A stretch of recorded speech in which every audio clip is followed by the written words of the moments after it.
In today's video, I'm going to teach you how to format a Confluence page. Start by opening your browser and going to start.atlassian.com.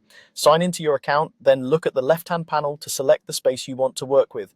Open the page you'd like to format so we can focus on structure, navigation, and visuals. To break up your content, use the layout feature. Type / layout and choose either 2 or 3 columns. This is an easy way to keep information tidy. For example, you might keep instructions or step-by-step content on the left and quick reference details like contact info or links on the right. Keeping related items side by side helps readers scan and find what they need faster. When you want a clear separation between major topics, insert a divider. Just type 3 hyphens like this and press enter. You'll see a horizontal line that visually signals a shift, which is especially helpful on longer pages. Next, make your page easier to navigate with a table of contents. Type TOC, and Confluence will automatically build a linked outline based on your headings.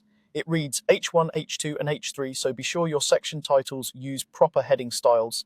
If you move or rename sections, the table of contents updates on its own, saving you from manual edits. To highlight key information, add call-out panels. Type #info for a blue box with general tips. Note for a purple box that says pay attention. Warning for a yellow box that cautions against actions that might cause issues. Success for a green box that marks goals met or task complete. And error for a red box when something has gone wrong.